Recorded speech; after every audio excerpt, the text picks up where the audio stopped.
Hello viewers, আশা করি সবাই খুব ভালো আছেন। আজ আমি আলোচনা করব কিভাবে খুব অল্প সময়ের ভিতরে ইমেজ টেক্সচার ইউজ করে একটি আর্থ তৈরি করা যায় অথবা প্ল্যান্ট তৈরি করা যায় ব্লেন্ডারে। তাহলে আর দেরি না করে চলুন শুরু করা যাক মূল ভিডিওটি।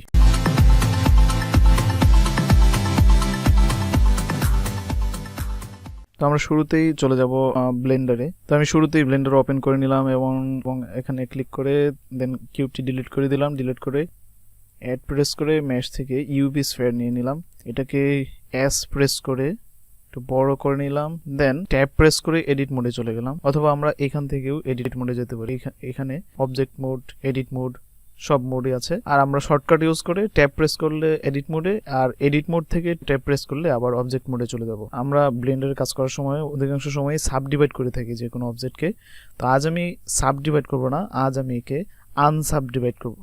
তো আনসাব ডিভাইড করতে গেলে এখানে অনেকগুলো অপশন আছে। এখানে যে এইজটা রয়েছে, এইজে ক্লিক করতে হবে। এইজে ক্লিক করার পর আমরা নিচে দিয়ে গেলে এই যে এখানে দেখতে পাবো আনসাবডিভাইড। এই আনসাবডিভাইডে ক্লিক করে আমাদের এটি আনসাবডিভাইড করে নিতে হবে। দেখুন আনসাবডিভাইড করার পর এখানে কিছু বক্স আকৃতির হয়ে গেছে। তো আমরা এটাকে একটু স্মুথ করে নেব। স্মুথ করে নেওয়ার জন্য প্রথমে চলে যাব এখানে মডিফায়ার অপশনে। মডিফায়ার প্রপার্টিজে ক্লিক করে এখানে অ্যাড মডিফায়ার ক্লিক করার পর এখানে সাবডিভিশন সারফেস। ওকে, সাবডিভিশন সারফেস এড করার পর এখানে আমরা দেখতে পাচ্ছি যে আমাদের এই পয়েন্টগুলো অবজেক্ট থেকে আলাদা হয়ে আছে। তো সেই জন্য আমরা এখানে সিম্পলি এই যে এই অপশনটি রয়েছে, এই অন কেজ, এই অপশনটি অন করে দিতে হবে। তো আমরা সিম্পলি এই অপশনটি অন করে দিই। অন করে দেওয়ার পর এখন দেখা যাচ্ছে সবকিছু অ্যাডজাস্ট হয়ে গেছে। তো আমাদের স্মুথনেসটা আরেকটু বাড়িয়ে নিতে হবে। তো সেই জন্য আমি এখানে লেভেলটা 3-4 করে দিলাম। এখন দেখা যাচ্ছে অনেকটা স্মুথ হয়ে গেছে। এবারে আমি যে কাজটা করব, এবারে আমি এটাতে টেক্সচার অ্যাড করব। টেক্সচার অ্যাড করার জন্য এখানে ম্যাটেরিয়াল প্রপার্টিজে চলে যাব, তারপর প্লাস আইকনে ক্লিক করব, দেন নিউ। এবার এখানে আমি এই বেস কালার যেখানে আছে এইখানে ক্লিক করব। এইখানে ক্লিক করে আমি ইমেজ টেক্সচারটা অন করে দেবো। ইমেজ টেক্সচার অন করে দেওয়ার পর আমরা এখানে ফাইলের একটা আইকন দেখতে পাচ্ছি। তো এখানে আমি ওপেনে ক্লিক করব। ওপেনে ক্লিক করার পর আমি আগেই একটি টেক্সচার ডাউনলোড করে রেখেছিলাম, এই যে ইমেজ টেক্সচারটি। যদিও আমার ওয়ালপেপার একই কালার হয়ে গেছে যার কারণে দেখা যাচ্ছে না। আমি এই ইমেজ টেক্সচারটি আগেই ডাউনলোড করে রেখেছিলাম। তো আপনারা এই ইমেজ টেক্সচারটি ডাউনলোড করতে হলে যে কোনো ব্রাউজারে গিয়ে যদি লিখেন ওয়ার্ল্ড টেক্সচার যদি সার্চ করে, তো এরকম অনেক পিকচার আমাদের সামনে চলে আসবে। এই যে আমি দেখতে পাচ্ছি যে অনেক পিকচার। আপনার যেটা পছন্দ সেটা আপনি নিয়ে কাজ করতে পারবেন। তো আমি আগে থেকে যেহেতু ডাউনলোড করে রেখেছি, আমার নতুন করে ডাউনলোড করার প্রয়োজন নেই। এবারে আমি ব্লেন্ডারে চলে যাই। তো এখানে আমি ডেস্কটপে আমার ফাইলটা রেখেছিলাম আর্থ টেক্সচারটা আমি ওপেন করে নিচ্ছি, ওপেন ইমেজ। দেন এখন আমি ঠিকই আমার টেক্সচারটা অ্যাপ্লাই করেছি, কিন্তু অ্যাপ্লাই করার পরও দেখাচ্ছে না, কারণ আমি এখানে এই ভিউপোর্ট শেডিং এটা অন করে দেবো। এটা অন করে দেওয়ার পর এবার দেখতে পাচ্ছি যে আমার এই ইমেজটি এখানে অ্যাপ্লাই হয়ে গিয়েছে। এই যে আমার ইমেজটি এখানে অ্যাপ্লাই হয়ে গিয়েছে। তো এবার আমার এইখানে ইমেজ টেক্সচারের কাজ শেষ।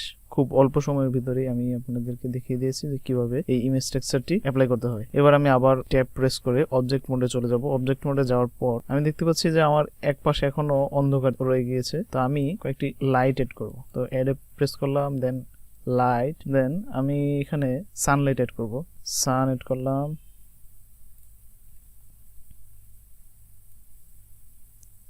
আমি এটাকে ঠিক মতো অ্যাডজাস্ট করে নেব। আপনারা দেখে দেখে তারপর অ্যাডজাস্ট করে নেবেন। আমি এদিকে আরেকটি লাইট অ্যাড করি।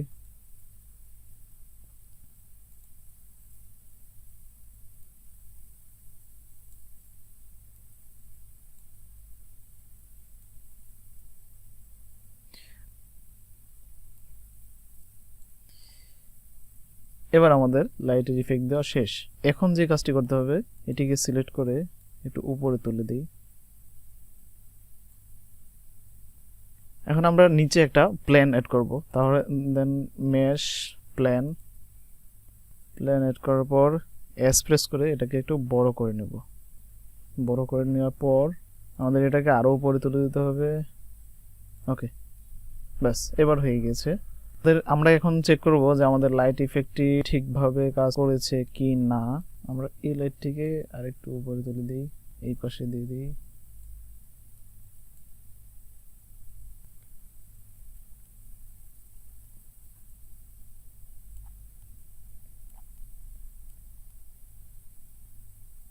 আমরা আরো একটি লাইট এড করে দিই।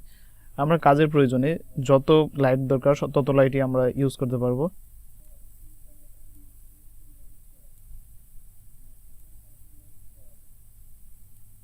আমরা এটিকে আরও উপরে তুলে দিই, আরও উপরে তুলে দিয়ে এই দিকে। এবার বোধহয় আমাদের লাইট ইফেক্ট অ্যাড করা শেষ। এবার আমরা দেখব আমাদের ক্যামেরার পজিশনটা ঠিক আছে কিনা। ক্যামেরার পজিশনটা ঠিক নেই, সেই জন্য আমরা এইখানে চলে যাব ভিউয়ে গিয়ে 2-3D এর নিচে ক্যামেরা যে আছে এই পজিশনটি টিক দিয়ে দেব। টিক দেওয়ার পর এবার আমরা ইচ্ছে মতো আমাদের টেক্সচারটিকে ঘুরিয়ে ফিরিয়ে ক্যামেরা পজিশনটা ঠিক করে নিতে পারবো। তো আমার কাছে এই পজিশনটা একটু ভালো লাগছে। আমরা এখানে একটু নিচে নামিয়ে দিই, এইখানে ক্লিক করে, তারপর আউটপুট রেজাল্টটা দেখব কেমন হয়েছে। ওকে, আমাদের ক্যামেরা পজিশন ঠিকঠাক করা হয়ে গেছে। এবার আমরা এটাকে ছোট করে দিলাম। এখন আমরা রেন্ডার অপশনে গিয়ে রেন্ডার ইমেজ, আমরা যেহেতু একটা ইমেজ ক্রিয়েট করেছি অথবা একটা দৃশ্য ক্রিয়েট করেছি, আমরা যদি এর অ্যানিমেশন ক্রিয়েট করতাম তাহলে আমরা এখানে রেন্ডার অ্যানিমেশন দিতাম অথবা অন্য কিছু। তো আমরা এখন যেহেতু একটা ইমেজ তৈরি করেছি খুব অল্প সময়ের মধ্যে, তো আমি ইমেজটা রেন্ডার দিয়ে দেখবো কেমন হয়েছে। তো রেন্ডার দিলাম। তো এখানে আমরা দেখতে পাচ্ছি এখনো অনেক বক্সের মতো রয়েছে, সেই জন্য এটাকে আরো স্মুথ করা দরকার, আর এই পাশটা আরেকটু এই দিকে আনা দরকার। তো আমি আবারও এটাকে ক্যান্সেল করে দিচ্ছি। ক্যান্সেল করে আমি স্মুথনেসটা বাড়িয়ে দেব। স্মুথনেসটা বাড়ানোর জন্য আবারও মডিফায়ার প্রপার্টিজে চলে গেলাম। আমরা যে এখানে অ্যাড করেছিলাম আরও এখানে 6 করে দিলাম। 6 করে দেওয়ার পর এবার আমরা ক্যামেরার পজিশনটা দেখব। ক্যামেরার পজিশনটা এইখান থেকে আরেকটু ঘুরিয়ে এই পাশ করে দিলাম। এবার আমরা রেন্ডার দিয়ে দেখি। তো আমাদের রেন্ডার করা হয়ে গেছে। এবার আমি এই ইমেজটি সেভ করে নেব। সেভ করার জন্য এখানে ইমেজে ক্লিক করব, সেভ এজে ক্লিক করে এটাকে আমরা যেহেতু পিএনজি আকারে সেভ করছি, তো আমি এটাকে ডেস্কটপে রেখে দেব। ডেস্কটপে রেখে দেন এটার একটা নাম দিয়ে দেব। এটার নাম হবে ওয়ার্ল্ড মেকিং ইন ব্লেন্ডার। তো আমি এটাকে নাম দিয়ে দিলাম ওয়ার্ল্ড মেকিং ইন ব্লেন্ডার। দেন আমি ডেস্কটপে সেভ করে দিলাম, সেভ এজ ইমেজ। ওকে, আমার এটা তৈরি হয়ে গেল। তো এইরকম আরও অনেক টিউটোরিয়াল আস্তে আস্তে আমি এই চ্যানেলে আপলোড করব। তো আপনাদের যদি এই ভিডিওটি একটু ভালো লেগে থাকে তাহলে আমাকে আমার চ্যানেলটি সাবস্ক্রাইব করে আমাকে সাপোর্ট করুন এবং কি আমাকে উৎসাহ দিন যেন আমি পরবর্তীতে আরও ভিডিও নিয়ে আসতে পারি। তো আজকের ভিডিও এ পর্যন্তই রইল। আশা করি আগামীতে অন্য একটি টিউটোরিয়ালে আবার দেখা হবে। সে পর্যন্ত সবাই ভালো থাকুন। আসসালামু আলাইকুম।